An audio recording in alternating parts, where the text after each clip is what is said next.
ಮಕ್ಕಳ ಇವತ್ತಿನ ದಿನ ನಾವು ವಿಜ್ಞಾನ ವಿಷಯದಲ್ಲಿ ನಮ್ಮ ಸುತ್ತಮುತ್ತಲಿನ ದ್ರವ್ಯವು ಶುದ್ಧವೇ ಈ ಒಂದು ಘಟಕದಲ್ಲಿ ನಾವು ಕೆಲವೊಂದು ಫಲಿತಾಂಶಗಳನ್ನು ಕಲಿಯಲಾಗುತ್ತದೆ.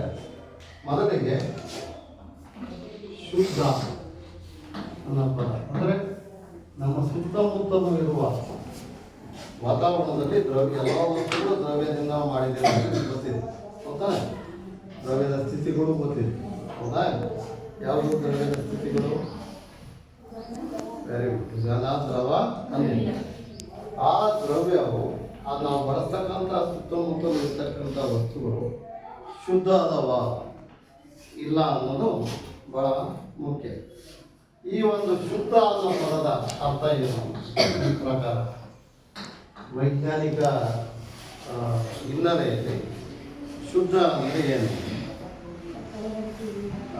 ಕಲಬೆರಕೆ ಇಲ್ಲದವ ಯಾವುದೇ ಒಂದು ಇವತ್ತಿನ ಒಂದು ಅಂಗಡಿಗಳಲ್ಲಿ ಮಾರುಕಟ್ಟೆಯಲ್ಲಿ ಕಲಬೆರಕೆ ಇರ್ತಕ್ಕಂಥವೇ ಜಾಸ್ತಿ ವಸ್ತುಗಳು ಇವತ್ತು ಗೋಚರಿಸ್ತಾ ಇದ್ದಾರೆ. ನೀವು ಟಿ ವಿನಲ್ಲಿ ಅದ್ರ ಬಗ್ಗೆ ನೋಡ್ತಾ ಇದ್ದೀರಾ, ಅದರ ಒಂದು ಮಾಹಿತಿ ನಿಮಗಿದೆ. ಕಲಬೆರಕೆ ಅಂದರೆ ಅಶುದ್ಧ ಅಂದರೆ ಕಲಬೆರಕೆ ಮಾಡಿರೋದು, ಕಲಬೆರಕೆ ಆಗಿರೋದು.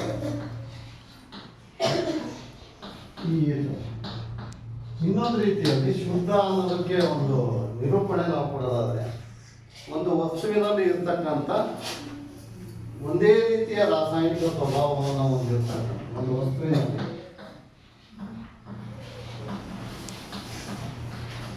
ಒಂದೇ ರೀತಿಯ ರಾಸಾಯನಿಕ ಸ್ವಭಾವವನ್ನು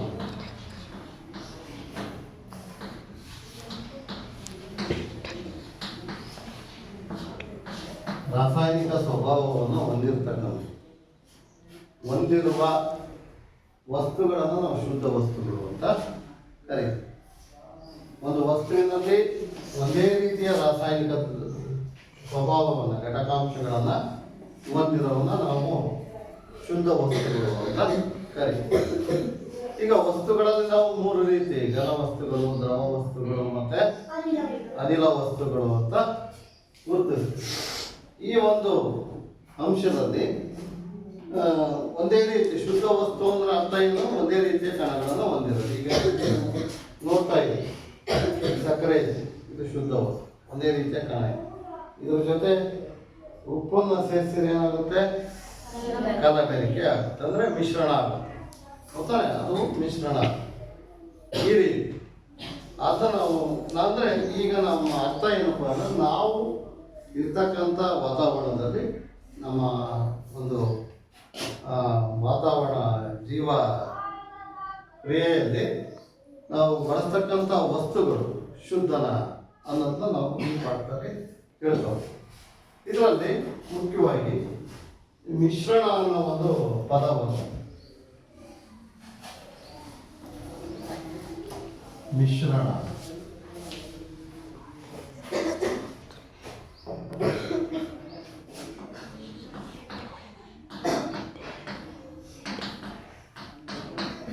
ಕಾಂಪೋನೆಂಟ್ ಅಂತ ಕರೀತೀವಿ. ಮಿಶ್ರಣ ಅಂತ ಅಂದ್ರೆ ಈಗ ನೀವು ಇಲ್ಲಿವರೆಗೆ ವಸ್ತುಗಳ ಬಗ್ಗೆ ಶುದ್ಧ ಅಂತ ಓದಿದ್ರಿ.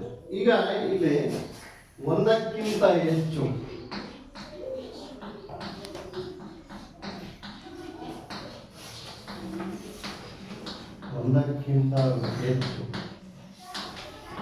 ಘಟಕಾಂಶಗಳನ್ನು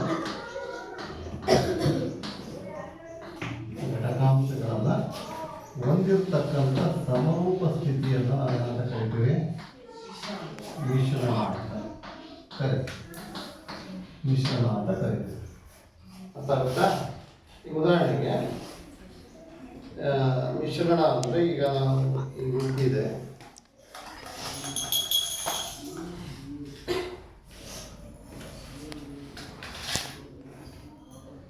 ಇದರಲ್ಲಿ ನಾವು ಈಗ ನೀರು ಹಾಕ್ತೀವಿ. ನೀರು ಹಾಕ್ತಾ ಇಲ್ಲಿ ಘಟಕಾಂಶಗಳು ಎಷ್ಟದಾವೆ? ಉಪ್ಪು ಮತ್ತು ನೀರು. ಉಪ್ಪು ಯಾವ ಸ್ಥಿತಿಯಲ್ಲೈತೆ? ಇದು ಯಾವ ಸ್ಥಿತಿಯಲ್ಲೈತೆ? ದ್ರವ ಸ್ಥಿತಿಯಲ್ಲಿ. ಇದನ್ನು ನಾವು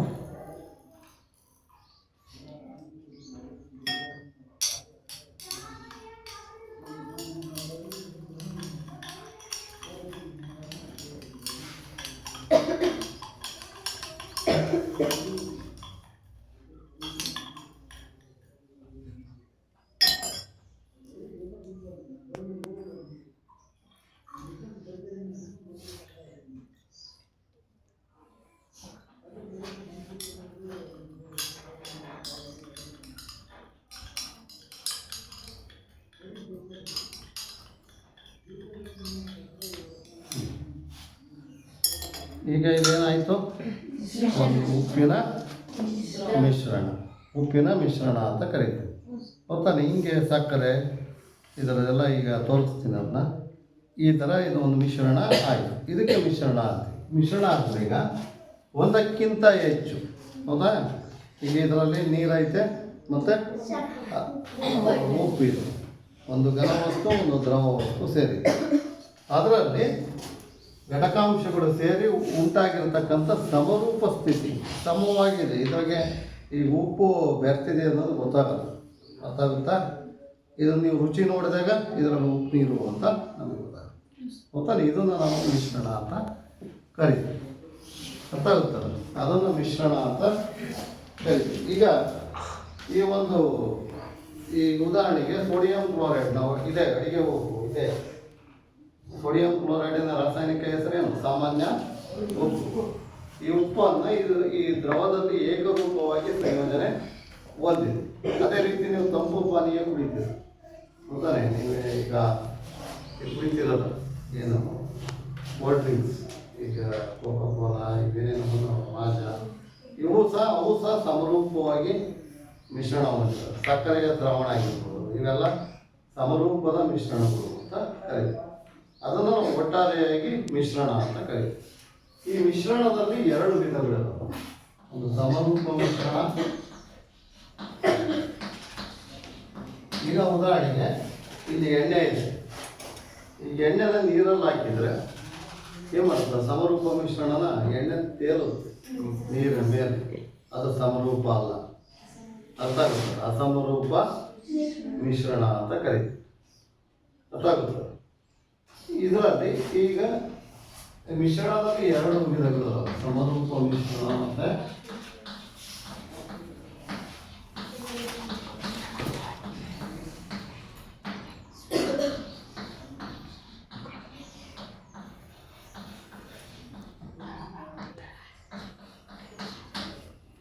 ಅಸಮರೂಪ ಮಿಶ್ರಣ. ಸಮರೂಪ ಮಿಶ್ರಣ ಅಂದರೆ ಇದು ಏಕರೂಪ ಸಂಯೋಜನೆಯನ್ನು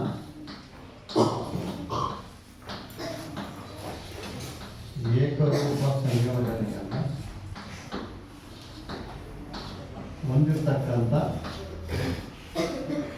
ಸಮ ಪ್ರಮಾಣದ ಮಿಶ್ರಣವನ್ನು ನಾವು ಸಮರೂಪ ಮಿಶ್ರಣ ಅಂತ ಕರೀತೀವಿ.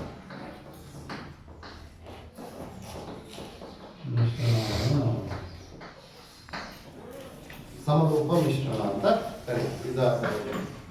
ಈಗ ಇದರಲ್ಲಿ ಈಗ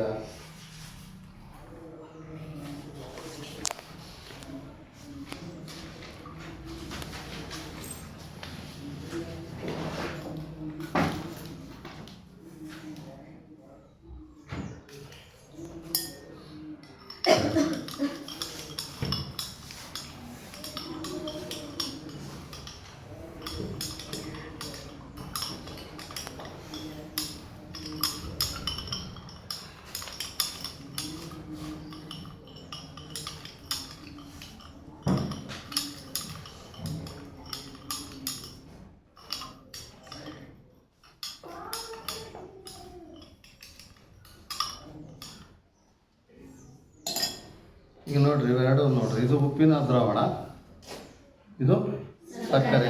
ಸಕ್ಕರೆನೂ ಘನವಸ್ತು, ನೀರು ದ್ರವ ವಸ್ತು. ಇವೆರಡು ಹೆಂಗೆ ಕಾಣ್ತದವ ನಿಮಗೆ? ನೀರು ಥರನೇ ಕಾಣಿಸ್ತಾ ಇದೆ. ಇದರಲ್ಲಿ ಸಕ್ಕರೆ ಮತ್ತು ಉಪ್ಪು ಏಕರೂಪವಾಗಿ ಸಂಯೋಜನೆ ಆಗಿದೆ, ಗೊತ್ತಾನೆ? ಇವನ್ನ ಎಂಥ ಮಿಶ್ರಣಗಳು ಅಂತೀವಿ? ಏನಂತೀವಿ ಅಂದರೆ ಎಂಥ ಮಿಶ್ರಣ ಅಂತೀವಿ?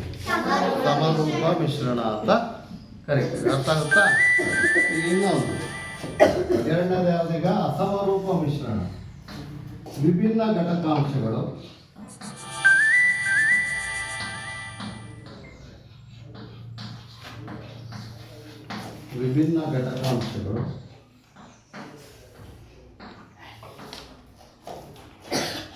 ಸಮರೂಪವಾಗಿ ಸಮ ಪ್ರಮಾಣದಲ್ಲಿ ಮಿಶ್ರಣವಾಗದೇ ಇರತಕ್ಕಂಥ ಮಿಶ್ರಣವಾಗಿಲ್ಲದ ಮಿಶ್ರಣಗಳನ್ನು ನಾವೇನಂತ ಕರಿತೀವಿ? ಅಸಮರೂಪ ಮಿಶ್ರಣ ಅಂತ ಕರಿತೀವಿ. ಇದರಲ್ಲಿ ಈಗ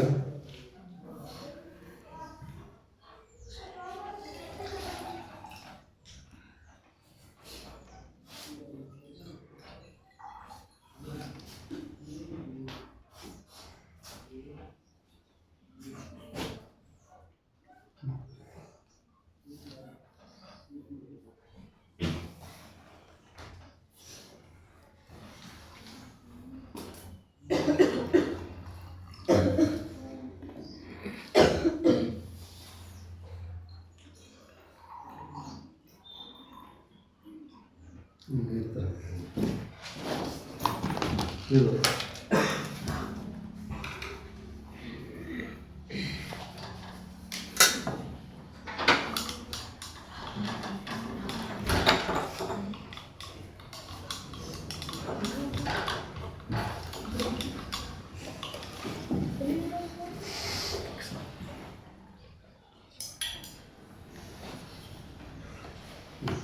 ನೋಡಿರಿ, ಇವೆರಡನ್ನೂ ನೋಡಿರಿ.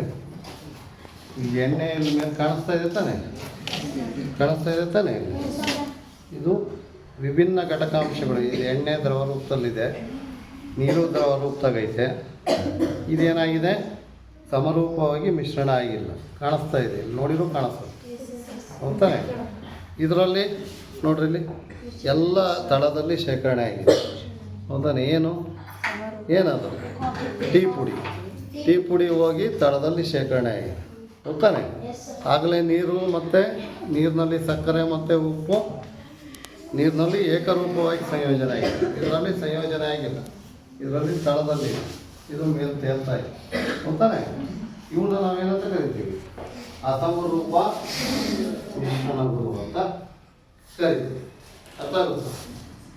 ಇಷ್ಟು ಮಿಶ್ರಣಗಳಲ್ಲಿ ಮಿಶ್ರಣ ಅಂದರೆ ಮಿಶ್ರಣ ಮತ್ತು ಅದರ ವಿಧಗಳನ್ನು ನೀವು ತಿಳ್ಕೊಂಡ್ರೆ ಈಗ ಅದಕ್ಕೆ ಉದಾಹರಣೆಯನ್ನು ನೀವು ಕೊಡಬಹುದು. ಸಮರೂಪದ ಮಿಶ್ರಣಕ್ಕೆ ನೀರಿನ ಸಕ್ಕರೆಯ ದ್ರಾವಣ ಮತ್ತು ಉಪ್ಪಿನ ದ್ರಾವಣ, ಅಸಮರೂಪ ಮಿಶ್ರಣಕ್ಕೆ ನೀರಿನಲ್ಲಿ ಎಣ್ಣೆ ಬೆರೆತಿರೋದು ಮತ್ತು ಸೋಡಿಯಂ ಕ್ಲೋರೈಡಲ್ಲಿ ನೀವು ಯಾವುದೇ ಕಬ್ಬಿಣದ ಚೂರನ್ನು ಹಾಕಿರೋದು, ಆಮೇಲೆ ಅಮೋನಿಯಂ ಕ್ಲೋರೈಡಲ್ಲಿ ಸಲ್ಫೇಟ್ ಬೆರೆತಿರೋದು, ಇವೆಲ್ಲ ಏನಾಗುತ್ತೆ ಅಸಮರೂಪ ಮಿಶ್ರಣಗಳು ಅಂತ.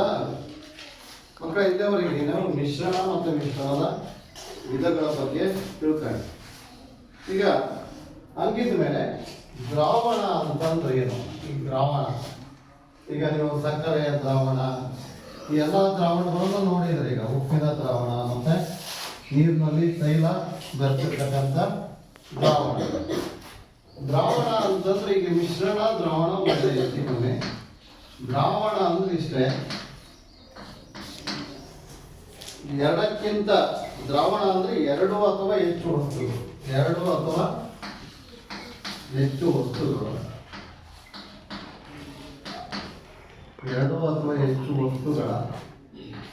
ಮಿಶ್ರಣವನ್ನು ನಾವೇನಂತ ಕರಿತೀವಿ,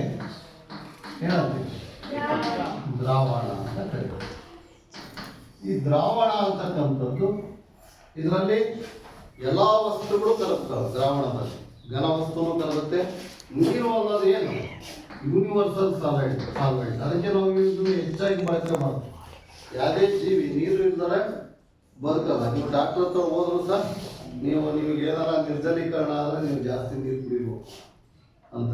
ಇವತ್ತು ಜೀವ ಜಲ ಅಂತೀವಿ ನಾವು, ಜೀವ ದ್ರವ ಅಂತೀವಿ ನೀರು. ಈ ನೀರು ಅನ್ನೋದು ನಮಗೆ ಅತ್ಯಮೂಲ್ಯವಾಗಿ ಸಿಗ್ತಕ್ಕಂಥ ನೈಸರ್ಗಿಕ ನಿಧಿಯದ ಸಂಪನ್ಮೂಲ. ಇದರಲ್ಲಿ ಆಲ್ಮೋಸ್ಟ್ ಎಲ್ಲ ಅಯಾನಿಕ ಸಂಯುಕ್ತಗಳು, ಸಾವೆಲೆನ್ಸಿ ಸಂಯುಕ್ತಗಳು, ಈ ರಾಸಾಯನಿಕ ವಸ್ತುಗಳು ಎಲ್ಲ ಕರಗುದು. ಆದ್ದರಿಂದ ಇದನ್ನು ನೀರನ್ನು ನಾವೇನಂತ ಸಾವಯವ ದ್ರಾವಕ ಅಂತ ಕರೀತೀವಿ.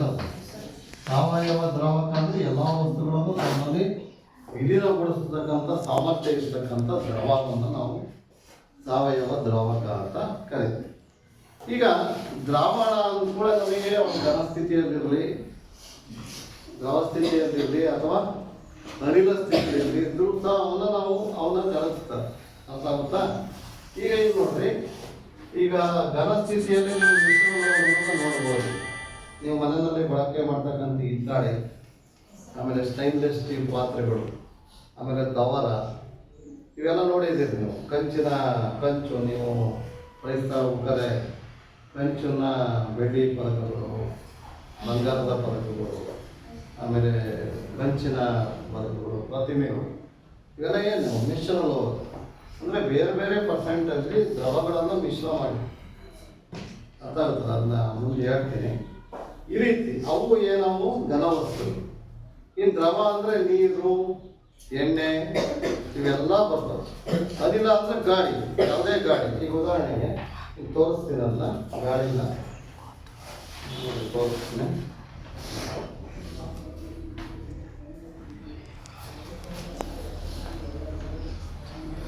ಲಿಮೋನೈಟ್ ಅಂತ ನೀವು ನೋಡಿದ್ದೀರ, ಸೋಡಾ ನೀರು ಅಂತಾನೆ. ಅದರಲ್ಲಿ ಈಗ ಹೆಂಗೆ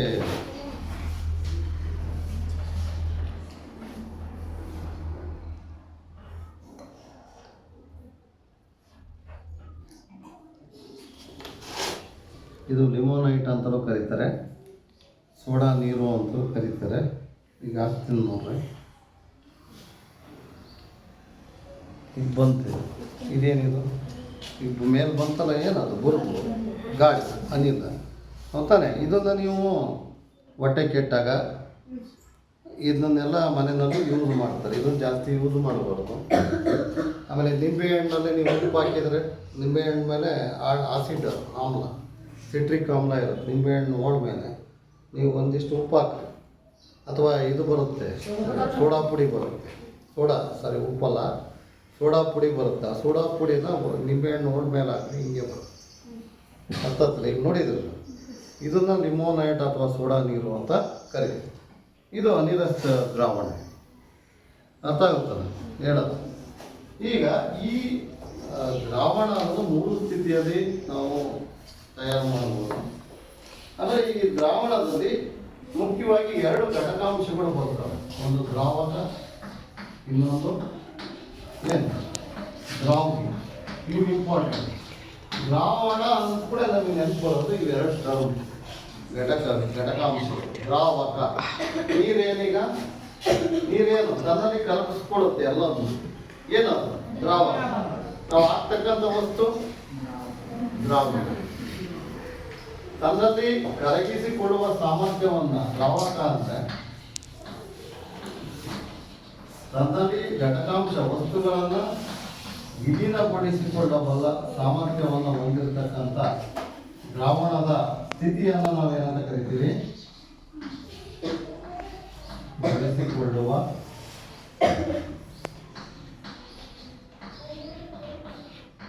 ವಸ್ತುವನ್ನು ನಾವೇನಂತ ಕರಿತೀವಿ? ದ್ರಾವಕ ಅಂತ ಕರಿತೀವಿ. ಇದು ಹೆಚ್ಚಿನ ಪ್ರಮಾಣದಲ್ಲಿರುವ ಗೊತ್ತಾರೆ. ನಾವು ದ್ರಾವ್ಯವನ್ನು ಕಡಿಮೆ ಪ್ರಮಾಣದಲ್ಲಿ ತೆಗೆದುಕೊಂಡಿವಿ, ದ್ರಾವಕ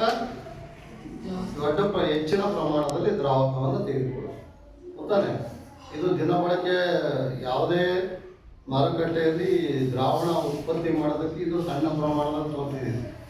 ಮಾರ್ಕೆಟ್ಗಳಿಗೆಲ್ಲ ಇದು ದೊಡ್ಡ ಪ್ರಮಾಣದಲ್ಲಿ ನಿಮಗೆ ದಿನಬಳಕೆ ವಸ್ತುಗಳು, ಎಣ್ಣೆ ಎಲ್ಲ ಮಾಡ್ತಾರಲ್ಲ, ಈ ಥರನೇ ದ್ರಾವಣ ಸ್ಥಿತಿಯಲ್ಲೇ ಮಾಡ್ತಕ್ಕಂಥ. ಅಥವಾ ಮಿಶ್ರ ಲೋಹಗಳು ತಯಾರು ಮಾಡೋದು ಇದೇ ಸ್ಥಿತಿಯೇ. ಈಗ ಇದು ದ್ರಾವಕ. ದ್ರಾವ್ಯ ಅಂತಂದ್ರೆ ಏನು? ದ್ರಾವ್ಯ ಅಂದರೆ ಯಾವ ವಸ್ತುವನ್ನು ದ್ರಾವಕದಲ್ಲಿ ವಿಲೀನಗೊಳಿಸ್ತಕ್ಕಂಥ ವಸ್ತುವನ್ನು ನಾವೇನಂತ ಕರಿತೀವಿ? ದ್ರಾವ್ಯ ಅಂತ ಕರಿತೀವಿ. ದ್ರಾವಕದಲ್ಲಿ ವಿಲೀನಗೊಳ್ಳುವ ವಸ್ತುವನ್ನು ನಾವೇನಂತ ಕರಿತೀವಿ? ದ್ರಾವ್ಯ. ಇವೆರಡು ಇಂಪಾರ್ಟೆಂಟ್. ಇದು ಕಡಿಮೆ ಪ್ರಮಾಣದಲ್ಲಿರುತ್ತೆ, ಇದು ಹೆಚ್ಚಿನ ಪ್ರಮಾಣದಲ್ಲಿರುತ್ತೆ. ಇದು ದ್ರಾವ್ಯ ಏನಿರುತ್ತೆ? ಕಡಿಮೆ ಪ್ರಮಾಣದಲ್ಲಿ ಇರುತ್ತೆ. ನೀವು ಇಷ್ಟು ದ್ರಾವಣ ಅಂದ್ರೆ ಆಯಿತು.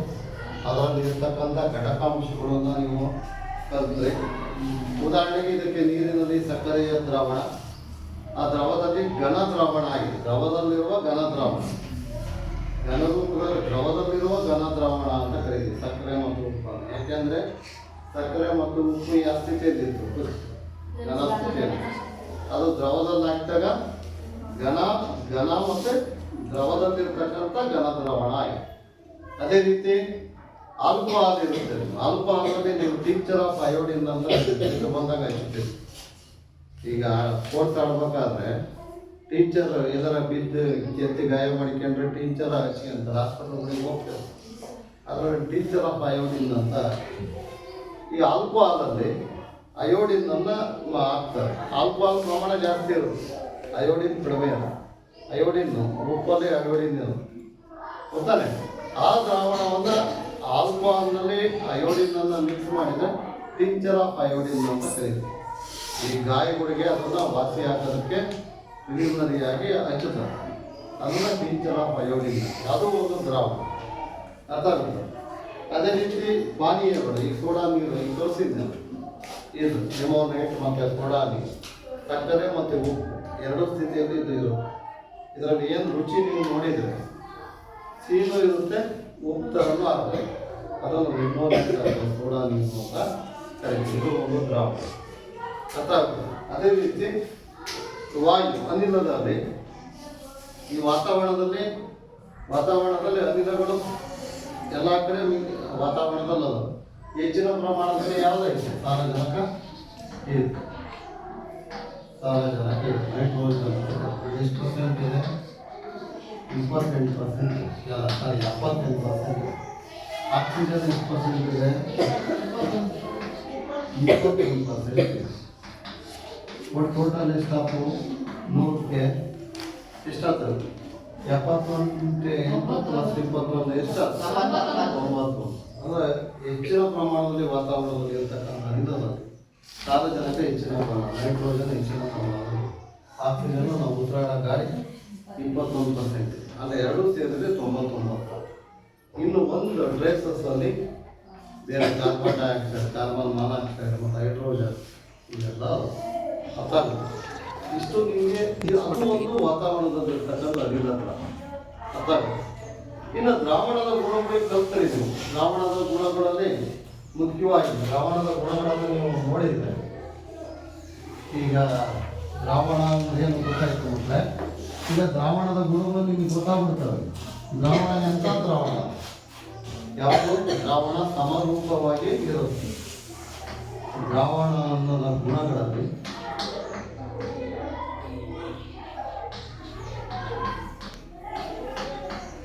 ಸಮಸ್ಥಿತಿಯಲ್ಲಿ ನಾವು ದ್ರಾವಣವನ್ನು ಸಮರೂಪದಲ್ಲಿ ನೋಡಬಹುದು.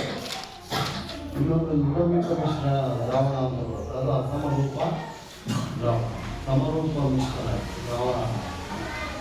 ಆಮೇಲೆ ಇದರಲ್ಲಿ ಕಣಗಳನ್ನು, ದ್ರಾವಣದಲ್ಲಿ ಬೆರೆತಿರ್ತಕ್ಕಂಥ ಕಣಗಳನ್ನು ನಾವು ಬರಿಗಣ್ಣಿನಿಂದ, ಈಗ ಇದರಲ್ಲಿ ಇದೆ ಇದೆಲ್ಲ ಹಾಕಿದ್ದೀನಿ, ಇದರಲ್ಲಿ ಬರಿಗಣ್ಣಿನಿಂದ ನೀವು ಸಕ್ಕರೆ ಹಾಕಿದ್ದೀರಾ, ಈ ಪೂರ್ತಿ ಬೆಪ್ಪೋಗಿದೆ ಸಕ್ಕರೆ ಉಪ್ಪು ಎಲ್ಲ, ಅವನ್ನ ನೀವು ಬರಿಗಣ್ಣಿನಿಂದ ಈಗ ನೋಡ್ತಾ ಇದ್ದೀರಾ, ಅದರ ಸಕ್ಕರೆ ಕಾಣಿಸ್ತಾ ಇದೆಯಾ? ಅಂದರೆ ಇದರ ಒಂದು ದ್ರಾವಣದ ಒಂದು ವ್ಯಾಸ ಗಾತ್ರ 1 ನ್ಯಾನೋಮೀಟರ್ ಅಷ್ಟು ಇರುತ್ತೆ. 1 ನ್ಯಾನೋಮೀಟರ್ ಅಂದರೆ ಏನು? ಮೈಕ್ರಾನ್ ಆಕೆಯಲ್ಲಿ ಅಳಿತಾರೆ. ಸೂಕ್ಷ್ಮ ಜೀವಿಗಳು, ಬರಿಗಣ್ಣಿಗೆ ಕಾಣದೇ ಇರ್ತಕ್ಕಂಥ ಜೀವಿಗಳನ್ನು ವಿಜ್ಞಾನಿಗಳು ಗುರುತಿಸಿ ಅದನ್ನ ಅಳತೆ ಮಾಡೋದಕ್ಕೆ ಮೈಕ್ರಾನ್ ಅಂತಕ್ಕಂಥ ಮೂಲಮಾನವನ್ನು ಬಳಸ್ತಾರೆ. ನ್ಯಾನೋಮೀಟರ್ ಅಂದರೆ ನಮ್ಮ ಕಣ್ಣಿಗೆ ಕಾಣಿಸ್ತಾ ಇರೋದು, ಅರ್ಥ ಆಗ್ತದೆ. ಮೀಟರ್ನಲ್ಲಿ ನಮ್ಮ ಕಣ್ಣಿಗೆ ಕಾಣಿಸುತ್ತೆ. ನ್ಯಾನೋಮೀಟರ್ ಅಂದರೆ, ನ್ಯಾನೋ ಅಂದರೆ ಏನು? ಇವತ್ತು ನ್ಯಾನೋ ಕಾರುಗಳು ಬಂದ, ನ್ಯಾನೋ ಟೆಕ್ನಾಲಜಿ ಅನ್ನೋದು ಇವತ್ತು ಭಾಳ ತಂತ್ರಜ್ಞಾನ ಭಾಳ ಡೆವಲಪ್ ಆಗ್ತಾಯಿದೆ. ಈ ದ್ವಿತೀಯ ತಂತುಗಳು ಇವೆಲ್ಲ ನ್ಯಾನೋ ಟೆಕ್ನಾಲಜಿಯಲ್ಲಿ ಬಂದಿದೆ. ಈಗ ಇದು ನ್ಯಾನೋಮೀಟರ್ ಅನ್ನೋದು ಭಾಳ ಸಣ್ಣ ಗಾತ್ರದಲ್ಲಿ ಅಳಿತಕ್ಕಂಥದ್ದು. ಇದು ನಮಗೆ ಬರಿಗಣ್ಣಿಗೆ ಕಾಣಿಸ್ತದೆ. ಈ ಸಕ್ಕರೆ ಉಪ್ಪು ನೀರಲ್ಲಿ ಬೆರ್ತಿದೆ, ಇದು ಕಣ್ಣಿಗೆ ಕಾಣೋದು. ಆದರೆ ಈ ಅಸಮರೂಪ ಮಿಶ್ರಣ ನಿಲಂಬಿತ ದ್ರಾವಣ ಅಂತ ಕರೀತಾರೆ, ಈ ಕಣ್ಣಿಗೆ ಕಾಣಿಸ್ತದೆ. ಈ ನೀರಲ್ಲಿ ಇಷ್ಟೇ ಟೀಪು ಇದು ಕಾಣಿಸ್ತಾ ಇದೆ, ಈ ನೀರಲ್ಲಿ ಎಣ್ಣೆ ಇರೋದು ಕಾಣಿಸ್ತಾ ಇದೆ, ಗೊತ್ತಾನೆ? ಇದು ಇಷ್ಟು.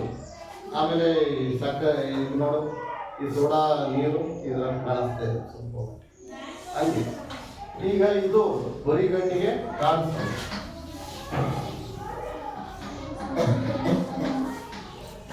ಬರಿಗಣ್ಣಿಗೆ ಇದು ಮುಖ್ಯವಾದ. ಆಮೇಲೆ ಇದ್ರ ಮೂಲಕ ನಾವು ಬೆಳಕನ್ನು, ಕಣಗಳ ಗಾತ್ರ ಬಹಳ ಸಣ್ಣದಾಗಿರೋದ್ರಿಂದ ಇದು ತನ್ನ ಮೂಲಕ ಹಾದು ಹೋಗ್ತಕ್ಕಂಥ ಬೆಳಕನ್ನು ಹಾದು ಹೋಗೋದಕ್ಕೆ ಬಿಡಲ್ಲ. ಇದು ತನ್ನ ಮೂಲಕ, ಇದ್ರ ಮೂಲಕ ಬೆಳಕನ್ನು ಹಾಯಿಸಿದ್ರೆ ಬೆಳಕು ಹಾದು ಹೋಗಲ್ಲ, ಅದ್ರ ಮೂಲಕ ಬೆಳಕು ಹಾದು ಹೋಗೋದು. ಅರ್ಥ ಆಗುತ್ತೆ? ಅದೊಂದು ಸೋರ್ಸ್ ನೋಡಿ, ಇಲ್ಲಿ ಲೇಸರ್ ಲೈಟು ಇದು ಜಾಸ್ತಿ ಇಲ್ಲ.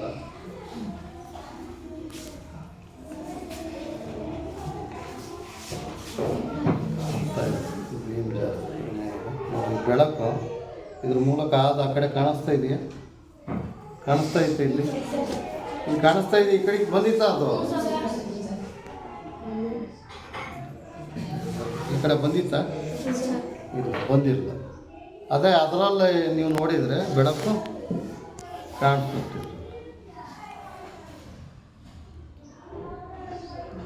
ಗೊತ್ತಾನೆ ಕಾಣಿಸ್ಬೋದು. ಬೀಮ್ ಕಡಿಮೆ ಇದೆ, ಶೆಲ್ಫ್ ಬೇರೆ ಚೇಂಜ್ ಮಾಡಿ ತೋರಿಸ್ತೀವಿ.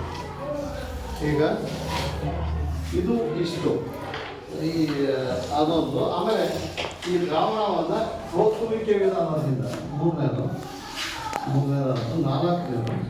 ಈಗ ಸೋಸುವಿಕೆ ವಿಧಾನದಿಂದ ನಾವೀಗ ಇದರಲ್ಲಿ ಸಕ್ಕರೆ ಉಪ್ಪು ಇದೆ, ಇದನ್ನು ವಾಪಸ್ ನಾವು ತಗೊಬೋದಾ? ಇಲ್ಲ. ಸೋಸುವಿಕೆ ವಿಧಾನದಿಂದ ನಾವು ಈ ಮಿಶ್ರಣವನ್ನು ಸಕ್ಕರೆ ಮತ್ತು ಸಮರೂಪದ ಮಿಶ್ರಣವನ್ನು ಬೇರ್ಪಡಿಸೋದಕ್ಕೆ ಸಾಧ್ಯ ಇದೆ. ಆಮೇಲೆ ಇದನ್ನು ನೀವು ಅಲುಗಾಡಿಸದೇ ಇದ್ದರೆ, ನೀವು ಅಲುಗಾಡಿಸಿದ್ರು ಕೂಡ ಅದು ತಳದಲ್ಲಿ ಕಾಣಿಸಲ್ಲ. ನೀವು ಅಲುಗಾಡಿಸಿದ್ರೆ ಏನು ತಳಕ್ಕೆ ಬರುತ್ತಾ? ಇಲ್ಲ. ಬರುತ್ತಾ? ಇಲ್ಲ. ಇದನ್ನು ನಾನು ಈಗ ಶೇಕ್ ಮಾಡ್ತೀನಿ, ಗೊತ್ತಾನೆ? ಈಗ ಶೇಕ್ ಮಾಡ್ತೀನಿ. ಈಗ ನೋಡ್ರಿ, ನಾನು ತಳಕ್ಕೆ ಬರುತ್ತೆ, ಬರೀತಾನೆ ತಳಕ್ಕೆ ಬರ್ತಾ ಇರ್ತಾನೆ. ಅದು ತಳದಲ್ಲಿ ಶೇಖರ. ಇದು ನಿಲಂಬಿತ ಮಿಶ್ರ. ಇದು ಈ ದ್ರಾವಣ ಅನ್ನೋದು ನಾವು ಸೋಸುವಿಕೆ ವಿಧಾನದಿಂದ ಅದನ್ನು ಬೇರ್ಪಡಿಸೋದಕ್ಕೆ ಸಾಧ್ಯ ಇಲ್ಲ, ಮತ್ತು ಅಲುಗಾಡಿಸಿದ್ರೆ ಅದು ತಳದಲ್ಲಿ ಶೇಖರಣೆ ಆಗಲ್ಲ. ಇವು ಪ್ರಮುಖ ಗುಣಗಳು, ದ್ರಾವಣದ ಪ್ರಮುಖ ಗುಣಗಳು. ಇನ್ನು ದ್ರಾವಣದ ಸಾರತೆಯನ್ನು ನಾವು ಅಳತೆ ಮಾಡ್ತೀವಿ. ದ್ರಾವಣದ ಸಾರತೆಯನ್ನು, ಈಗ ದ್ರಾವಣದ ಸಾರತೆಯನ್ನು ನಾವು ಅಂದರೆ ಇದರಲ್ಲಿ ದ್ರಾವಣದ ಸಾರತೆ ಅಂತಂದ್ರೆ ಏನು ಅಂದರೆ, ಈ ಸಕ್ಕರೆಯ ದ್ರಾವಣದಲ್ಲಿ ಈ ನೀರಲ್ಲಿ ಸಕ್ಕರೆಯನ್ನು ಹಾಕಿದ್ದೀವಿ, ಉಪ್ಪನ್ನು ಹಾಕಿದ್ದೀವಿ, ಆಮೇಲೆ ಪುಡಿ ಹಾಕಿದ್ದೀವಿ, ಎಣ್ಣೆ ಹಾಕಿದ್ದೀವಿ. ಅದು ಎಷ್ಟು ಪ್ರಮಾಣದಲ್ಲಿ ಇದೆ, ಈ ದ್ರಾವಣದಲ್ಲಿ ಬೆರೆತಿರ್ತಕ್ಕಂಥ ಒಂದು ದ್ರಾವ್ಯ ಎಷ್ಟು ಪ್ರಮಾಣದಲ್ಲಿ ಇದೆ ಅನ್ನೋದನ್ನು ಸೂಚಿಸೋದೇ ನಾವು ದ್ರಾವಣದ ಸಾರತೆ ಅಂತ ಕರಿತೀವಿ. ನೀರು ಎಷ್ಟಿದೆ, ಸಕ್ಕರೆ ಎಷ್ಟಿದೆ ಅನ್ನೋದನ್ನು ನಾವು ಲೆಕ್ಕ ಹಾಕಿರ್ತೀವಿ. ಅದನ್ನು ನಾವು ದ್ರಾವಣದ ಸಾರತೆ ಅಂತ ಕರಿತೀವಿ. ಈಗ ಉದಾಹರಣೆಗೆ ದ್ರಾವಣದ ಸಾರತೆಯನ್ನು ನಾವು ದ್ರಾವಣದಲ್ಲಿ ಇರ್ತಕ್ಕಂಥ ದ್ರಾವ್ಯದ ಪರಿಮಾಣವನ್ನು ಕಂಡುಹಿಡಿತಾರೆ. ಈ ದ್ರಾವಣದ ಪರಿಮಾಣವನ್ನು ನಾವು ಸಾರರಿಕ್ತ, ಸಾರೀಕೃತ ಮತ್ತೆ ಪರ್ಯಾಪ್ತ ದ್ರಾವಣ,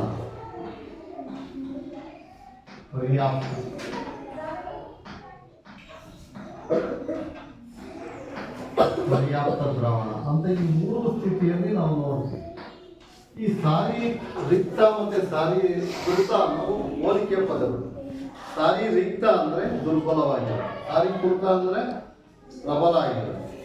ಇನ್ನು ಪರ್ಯಾಪ್ತ ದ್ರಾವಣ ಅಂದರೆ ಯಾವುದೇ ಒಂದು ವಸ್ತುವಿನಲ್ಲಿ ಎಷ್ಟು ಪ್ರಮಾಣದಲ್ಲಿ ನಾವು ವಿಲೀನಗೊಳಿಸ್ತೀವಿ. ಒಂದು ಈಗ ಇದರಲ್ಲಿ ಸಕ್ಕರೆ ಹಾಕಿದ್ದೀವಿ, ಈ ದ್ರಾವಣದಲ್ಲಿ ಸಕ್ಕರೆ ಹಾಕಿದ್ದೀವಿ ಅಂತ ಅದು ದ್ರಾವಣದ ಯಾವುದೇ ಒಂದು ನಿರ್ದಿಷ್ಟ ತಾಪಮಾನದಲ್ಲಿ ನೀವು ಈಗ ಉದಾಹರಣೆಗೆ ಒಂದು ಕಾಫಿ ಮಾಡ್ತಾ ಇದ್ದೀರಾ, ಟೀ ಮಾಡ್ತಾ ಇದ್ದೀರಾ ಅಂದರೆ ಟೀ ಪುಡಿ ಹಾಕೋಕ್ಕಿಂತ ಮುಂಚೆ ಒಂದು 2 ಲೋಟ ಕಾಫಿ ಮಾಡ್ತೀರಾ ಅಂತ ಹೇಳ್ತೀವಿ. ಅದಕ್ಕೆ ಎಷ್ಟು ಪ್ರಮಾಣದಲ್ಲಿ ಸಕ್ಕರೆ ಹಾಕಿದ್ರೆ ಆ ಒಂದು ತಾಪಮಾನದಲ್ಲಿ ಅದು ತನ್ನನ್ನು ವಿಲೀನಗೊಳಿಸಿಕೊಳ್ಳಬಹುದು ಅನ್ನೋಷ್ಟು ದ್ರಾವ್ಯವನ್ನು ನಾವು ವಿಲೀನಗೊಳಿಸ್ಕೊಳ್ಬೋದು. ಆ ವಿಲೀನಗೊಳಿಸ್ಕೊಳ್ಳೋಕ್ಕೆ ಅದನ್ನು ನಾವು ಪರ್ಯಾಪ್ತ ದ್ರಾವಣ. ಈಗ ಯಾವುದೇ ದ್ರಾವಣಕ್ಕೆ ಇನ್ನಷ್ಟು ದ್ರಾವಣವನ್ನು ನಾವು ಹಾಕಿ ವಿಲೀನಗೊಳಿಸೋದಕ್ಕೆ ಸಾಧ್ಯ ಇಲ್ಲದಿದ್ದರೆ ಅದನ್ನು ಸಹ ಪರ್ಯಾಪ್ತ ದ್ರಾವಣ. ಇವು ದ್ರಾವಣದ ಸಾರತೆಯಲ್ಲಿ ಒಂದು ಪರಿಮಾಣವನ್ನು ಸೃಷ್ಟಿಸ್ತಕ್ಕಂಥ ಪದಗಳು. ಸಾರೀರಿಕ್ತ, ಸಾರೀಕೃತ ಮತ್ತು ಪರ್ಯಾಪ್ತ ದ್ರಾವಣ. ಮಕ್ಕಳೇ, ಇಲ್ಲಿವರೆಗೆ ನಾವು ಸುತ್ತಮುತ್ತಲಿನ ಅಸ್ತಿತ್ವ ಅನ್ನೋ ಒಂದು ವಸ್ತುವಿನ ನಿರೂಪಣೆ, ಮಿಶ್ರಣದ ವಿಧಗಳು, ದ್ರಾವಣ ಅನ್ನೋದಕ್ಕೆ ಯಾವ್ಯಾವ ರೀತಿ ದ್ರಾವಣಗಳು ಅನ್ನೋದನ್ನು ಪರಿಚಯ ಮಾಡ್ಕೊಂಡಿದ್ರೆ, ಅದೇ ರೀತಿ ದ್ರಾವಣದ ಗುಣಗಳು ಮತ್ತು ದ್ರಾವಣದ ಸಾಧನ ಇವನ್ನ ಇಲ್ಲಿವರೆಗೆ ಕಲ್ತಿದ್ದೀರಾ. ಮಕ್ಕಳ ಇಲ್ಲಿವರೆಗೆ ನೀವು ನನ್ನ ಜೊತೆ ಚರ್ಚೆ ಮಾಡಿದ್ದೀರಿ. ಧನ್ಯವಾದ.